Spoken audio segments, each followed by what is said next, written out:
Magandang umaga po.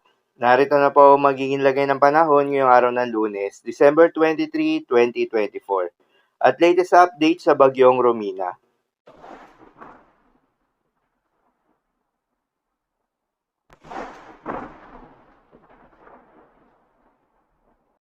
Sa kasalukuyan na tayong sa pag-asa, ang bagyong Romina nga ay napanatili ang lakas habang kumikilos northwestward sa may kanluran ng Kalayaan Islands. Huli nga itong namataan ng pag-asa sa layong 165 kilometers west-southwest ng Pag-asa Island, Kalayaan, Palawan. Ito ay nasa labas pa rin ng Philippine Area of Responsibility. Taglay ang lakas ng hangin na umaabot sa 55 kilometers per hour malapit sa gitna at pagbugso na umaabot sa 70 kilometers per hour. Kumikilos northwestward sa bilis na 25 kilometers per hour. At dahil pa rin nga sa bagyong Romina ay nakataas pa rin yung Tropical Cyclone Wind Signal number 1 sa may Kalayaan Islands. Inaasahan na magdadala pa rin ito ng matitinding mga pag-ulan sa nasabing isla.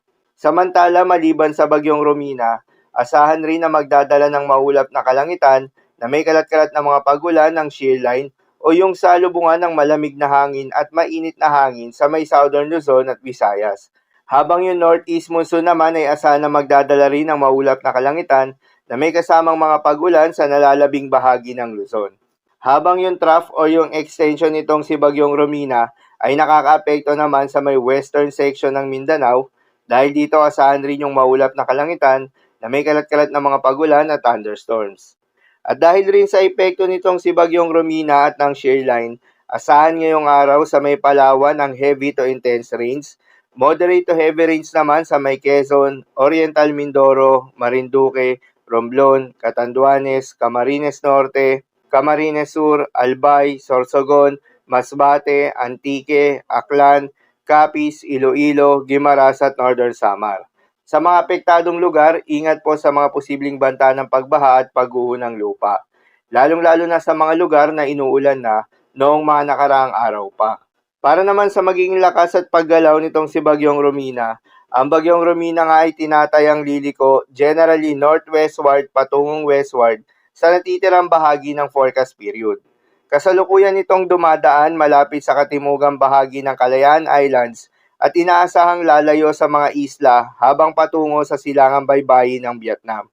Inaasahan din na lalakas ito bilang isang tropical storm within the next 12 hours at maaaring humina muli bilang isang tropical depression mamayang gabi at mas humina pa bilang remnant low habang papalapit ito sa may Vietnam.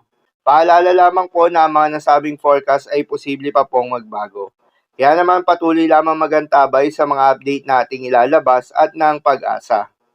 Para naman sa magiging lagay ng mga dagat baybayin, ayon sa pag-asa ay may nakataas pa rin tayo na gale warning sa mga seaboards ng Batanes, Babuyan Islands, Ilocos Norte at Ilocos Sur, dulot yan ng northeast monsoon. Gayun din sa may Kalayaan Islands na dulot ng bagyong Romina. Payo ng pag-asa ay huwag munang pumalaot yung mga kababayan nating mangingisda at yung may mga maliliit na sasakyang pandagat sa mga nasabing seaboards dahil inaasahan yung maalon hanggang sa napakaalon na karagatan. So yun lamang po para sa lagay ng panahon ngayong araw ng Lunes. Keep safe everyone.